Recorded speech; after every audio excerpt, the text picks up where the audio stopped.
Welcome to all of you in my channel Blue Chip Finance. In this video, we will discuss about the subject investment and portfolio management, chapter number 2, which is about investment alternative. इस chapter के अंदर हम जो investment के जो alternatives हैं उनको हम डिस्कस करेंगे। और सबसे पहले तो अल्टरनेटिव इन्वेस्टमेंट्स जो हैं वो हैं क्या।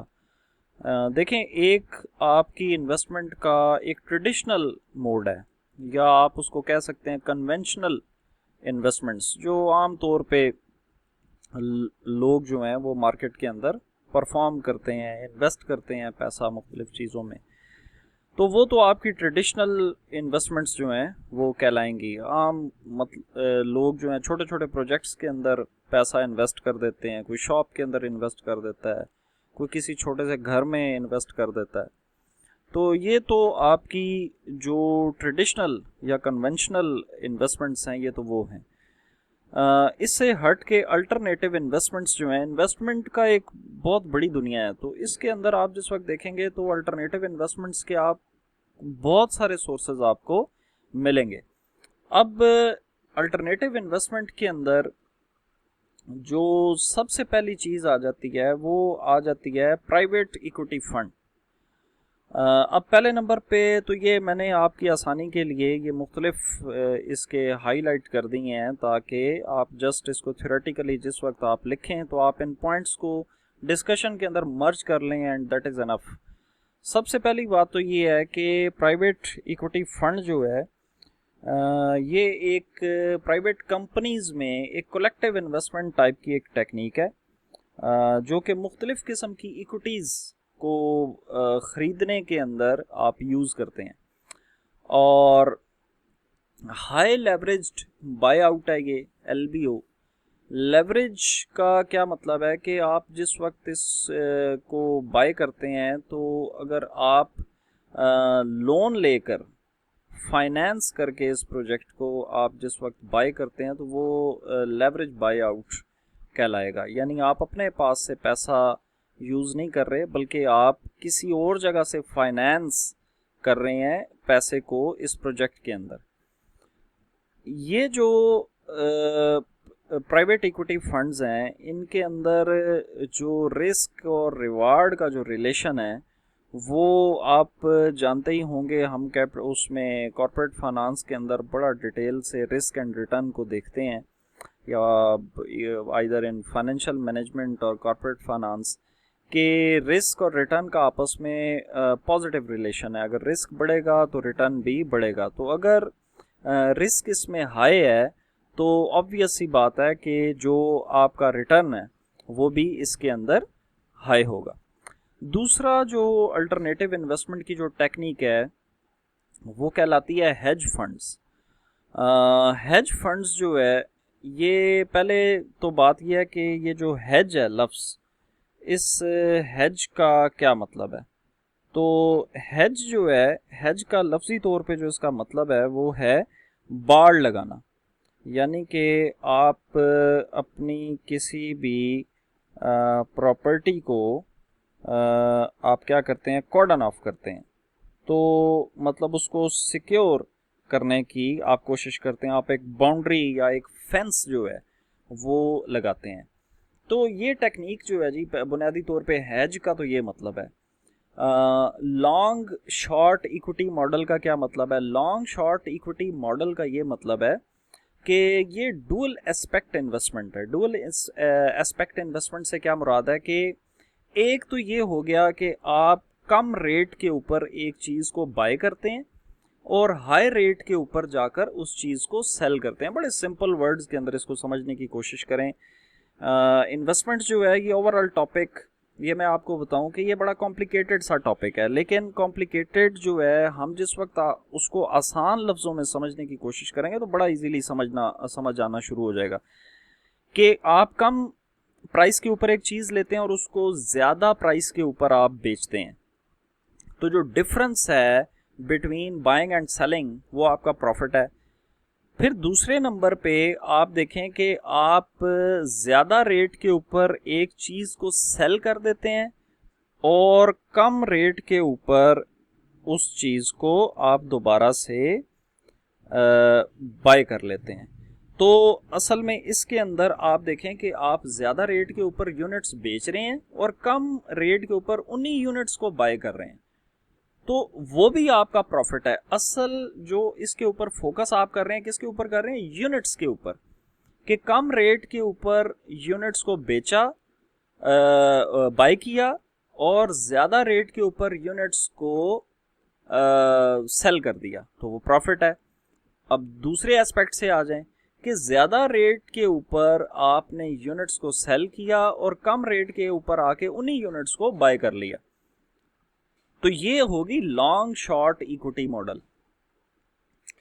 के लॉन्ग पोजीशन जो है फाइनेंस के अंदर, जो आप किसी भी चीज़ को कम रेट के ऊपर आप बाय करते हैं और ज़्यादा रेट के ऊपर आप उसको सेल करते हैं, तो उसको आप क्या बोलेंगे कि फाइनेंस के अंदर जो पोजीशन है वो अमाउंट किसी पर्टिकुलर सिक्योरिटी की और या कमोडिटी की या करेंसी की, जिसको आप कम रेट के ऊपर आप बाय करके ज़्यादा रेट के ऊपर आप सेल कर देते हैं, और दूसरे नंबर पे ज़्यादा रेट के ऊपर आप उसको सेल करके कम रेट के ऊपर आप बाय कर लेते हैं। तो इसको हम कहते हैं जी कि ये लॉन्ग शॉर्ट इक्विटी मॉडल है।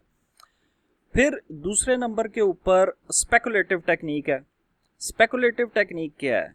स्पेकुलेटिव टेक्निक जो है उसका ये मतलब है कि आप क्या उसका नाम है, बहुत ज़्यादा रिटर्न की उम्मीद में आप एक चीज़ के अंदर आप इन्वेस्ट करते हैं, यानी कि आपकी एक क्यास आ रही है, आपकी एक क्यास आ रही है, आपकी एक अपनी समझ है जिसके मुताबिक आप कहते हैं जी कि क्या उसका नाम है, जो स्पेकुलेटिव ट्रेडिंग है ये एक ऐसा एक्ट है कि जिसके अंदर आप जो फाइनेंशियल ट्रांजैक्शन करते हैं उसके अंदर आप एक सब्सटेंशियल लेवल का रिस्क बेयर करते हैं, बहुत ज़्यादा रिस्क जो है उसके अंदर आप बेयर करते हैं, लेकिन उसी के साथ साथ आपको जो गेन है उसकी भी उम्मीद है, और वो गेन भी उसी तरह ज़्यादा है। तो इसको अगर आपसे कोई पूछे कि स्पेकुलेटिव जो फाइनेंस के अंदर स्पेकुलेटिव टेक्निक है वो क्या है, तो आप कहेंगे कि हम इन्वेस्टमेंट के अंदर बहुत ज़्यादा, एक ऐसी इन्वेस्टमेंट जिसके अंदर बहुत ज़्यादा रिस्क इन्वॉल्व है, लेकिन साथ साथ ही उसके अंदर बहुत ज़्यादा गेन भी इन्वॉल्व है, कि अगर हम सक्सेसफुली उस इन्वेस्टमेंट को जिस वक्त वो एंड होती है, तो हमें अगर रिस्क, अगर लॉस हम बहुत ज़्यादा बेयर करते हैं, तो अगर गेन हो जाए तो वो भी बहुत ज़्यादा। तो हेज फंड्स के अंदर एक तो ये है जी कि ये स्पेकुलेटिव टेक्निक है। फिर इन्वेस्टमेंट इन डेरिवेटिव सिक्योरिटीज। डेरिवेटिव सिक्योरिटीज कौन सी सिक्योरिटीज होती हैं? डेरिवेटिव सिक्योरिटीज वो हैं जो कि इनडायरेक्ट नेचर की सिक्योरिटीज हैं, यानी कि उनका दारोमदार किसी और सिक्योरिटी के अप एंड डाउन के अंदर या मार्केट मूवमेंट के ऊपर डिपेंड करता है।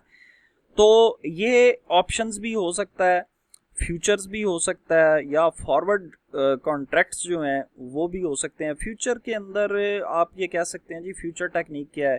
फ्यूचर टेक्निक ये है कि मैं आपसे इस रेट के ऊपर फलां डेट तक ये चीज़ को ले लूँगा।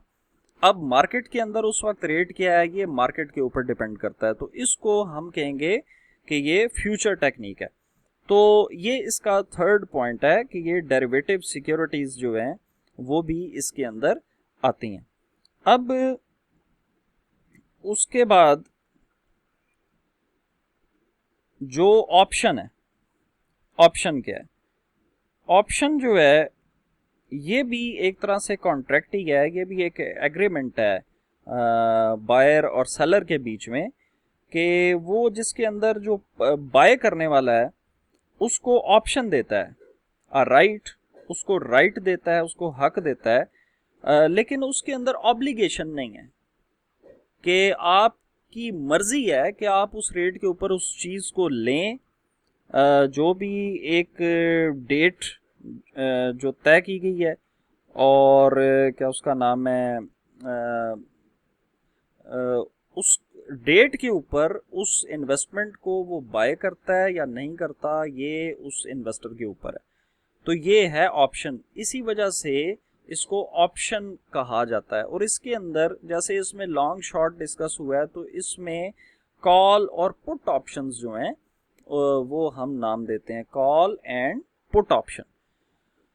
फिर मिटिगेशन और offset technique to avoid losses. Hedge funds के अंदर हम क्यों इन्वेस्ट करते हैं? Sometimes use leverage technique, active और अल्फा रिटर्न्स। एक्टिव और अल्फा रिटर्न्स का क्या मतलब है कि इसके अंदर रिटर्न्स बहुत ज़्यादा हैं। अल्फा रिटर्न्स वो रिटर्न्स हैं जो कि जिस वक्त रिटर्न्स आपको मिलते हैं, अगर पॉसिबल हैं ये, तो बहुत ज़्यादा रिटर्न्स आपको मिलेंगे।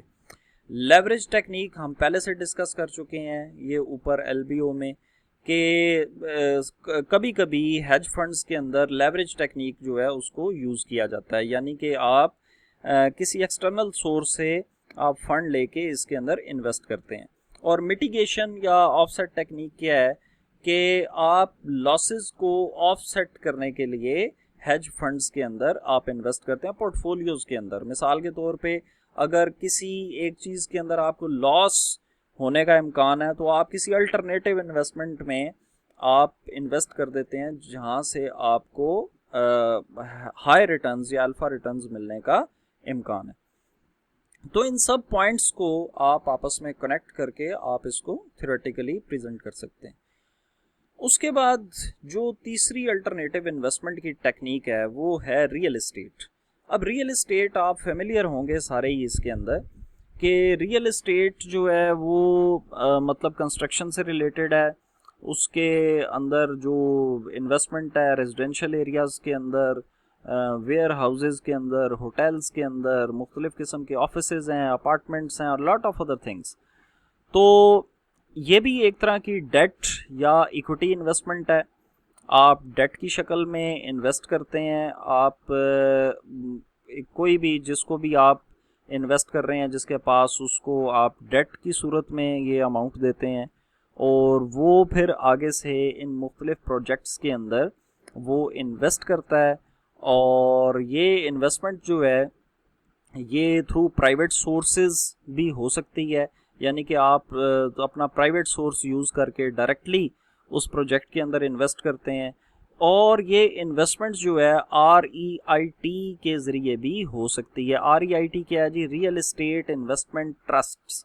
ये मुख्तलिफ़ किस्म के ट्रस्ट्स जो हैं ये होते हैं जिनके अंदर जिनका काम है कि रियल एस्टेट के अंदर इन्वेस्ट करना, और आप जस्ट अपनी अमाउंट जो है वो जाके यहाँ पे इन्वेस्ट कर देते हैं। और अगला काम जो है वो ये इंटरेस्ट का है कि ये किस तरीके से ये आगे मुख्तलिफ प्रोजेक्ट्स के अंदर ये इन्वेस्ट करते हैं, और आपको सिंपली रिटर्न्स जो हैं उनके साथ आपकी गर्ज है।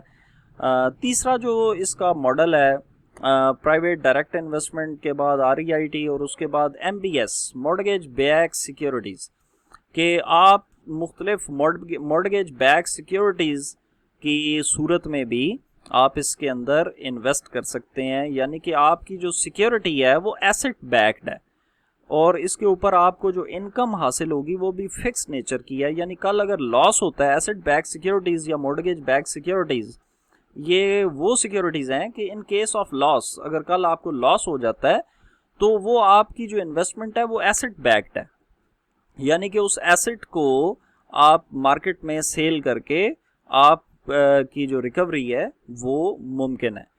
उसके बाद अगला जो अल्टरनेटिव इन्वेस्टमेंट का मॉडल है जी वो है कमोडिटीज़ के अंदर इन्वेस्ट करना। कमोडिटीज़ के अंदर जैसे गोल्ड है, क्रूड ऑयल है, मेटल्स हैं, इसके अलावा मुख्तलिफ इवन टी है, सोयाबीन ऑयल है, इसके अलावा कैनोला ऑयल है, इसके अलावा बहुत सारी चीज़ें हैं। अगर आप स्टॉक एक्सचेंजेस के अंदर भी जाके देखेंगे तो आपको 100 की तादाद में या हज़ारों की तादाद में आपको मुख्तलिफ किस्म की जो कमोडिटीज़ हैं वो आपको मिलेंगी ट्रेड करने के लिए। तो इसके अंदर एक तो ट्रेडिशनल तरीका है कि आप डायरेक्टली जो है इन्वेस्ट करते हैं बाइंग एंड सेलिंग में। आप बाय करते हैं लो रेट के ऊपर और आप एक्सपेक्ट करते हैं कि इस चीज़ की प्राइस जो है वो मटेरियल की वो मार्केट में बढ़ेगी, तो आप ज़्यादा रेट के ऊपर उसको सेल कर देते हैं। फिर दूसरे नंबर पे investment through future fund. Future fund मैं ऑलरेडी डिस्कस कर चुका हूँ कि क्या है कि आप एक कॉन्ट्रैक्ट के आमतौर पे फ्यूचर जो है उसके अंदर फ्यूचर ट्रेड जो है ये कॉन्ट्रैक्ट्स की शक्ल में होती है कि उसके अंदर आप कहेंगे जी कि ये फलानी कमोडिटी जो है इसको फ्यूचर की एक स्पेसिफिक डेट के ऊपर मैं इस रेट के ऊपर बाय करूंगा, तो ये आपका कॉन्ट्रैक्ट हो जाता है। Not like options. ऑप्शंस के अंदर आपके ऊपर ऑब्लिगेशन नहीं होती कि आप उसको बाय करें या ना करें, आपकी जस्ट आप एक स्टेटमेंट देते हैं। लेकिन फ्यूचर कॉन्ट्रैक्ट्स के अंदर आपके ऊपर ऑब्लिगेशन भी होती है कि आप उसको आपको बाय करना होगा। तो अब उस वक्त आपकी लक के ऊपर है कि मार्केट के ऊपर के मार्केट का एनालिसिस अगर आपका अच्छा है तो अगर फ्यूचर कॉन्ट्रैक्ट के अंदर आप उस चीज़ को बाय कर लेते हैं एक सर्टन रेट के ऊपर, तो अगर उस वक्त मार्केट का रेट आपकी जो कॉन्ट्रैक्ट है जिसके ऊपर आपने कॉन्ट्रैक्ट किया अगर उससे ज़ायद है तो आपको उसमें रिटर्न मिलेगा। उसके बाद आप थ्रू इंडेक्स फंड जो है वो भी आप कमोडिटीज़ के अंदर मुख्तलिफ इंडेक्सेस के अंदर इंडेक्स जो है वो आमतौर पे पोर्टफोलियोज़ की शक्ल में चलता है। यानी कि फॉर एग्ज़ाम्पल अगर मुख्तलिफ 100 या 200 कमोडिटीज़ का एक इंडेक्स है कंपोजिट, तो उसके अंदर एक फंड जनरेट होता है कि जिसके अंदर आप अगर उस फंड में इन्वेस्ट करते हैं तो आप इट मीन्स कि उन कमोडिटीज़ के पोर्टफोलियो के अंदर आप इन्वेस्ट करते हैं। उसके अंदर 10 चीज़ें भी हो सकती हैं, 20 भी, 50 भी, 100 भी, वट। और आम तौर पे एक्सचेंज ट्रेडेड फंड्स हैं, एक्सचेंज में ट्रेड किए जाते हैं। म्यूचुअल फंड्स हैं, बड़े मिकदार के अंदर इसमें इन्वेस्टमेंट की जाती है। और यही वजह है कि म्यूचुअल फंड के अंदर यानी मुख्तलिफ लोग ऑल अराउंड द ग्लोब मिल के एक फ़ंड जो है वो क्रिएट करते हैं। फिर आप इसका लास्ट ऑप्शन है कि आप डायरेक्टली कंपनीज़ के अंदर भी आप इन्वेस्ट कर सकते हैं कमोडिटीज़ के अंदर। फिर उसके बाद आ जाता है जी वेंचर कैपिटल।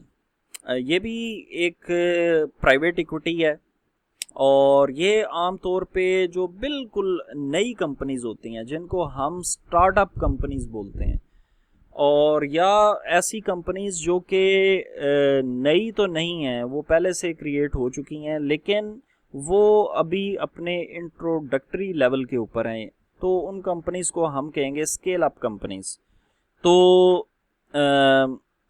आप एज्यूम करते हैं accord on the basis of your investment analysis कि there is some long term potential growth in those companies, so you consider to invest in these new young companies, startup और scale up companies। तो ऐसी investment को आप क्या बोलेंगे? Venture capital.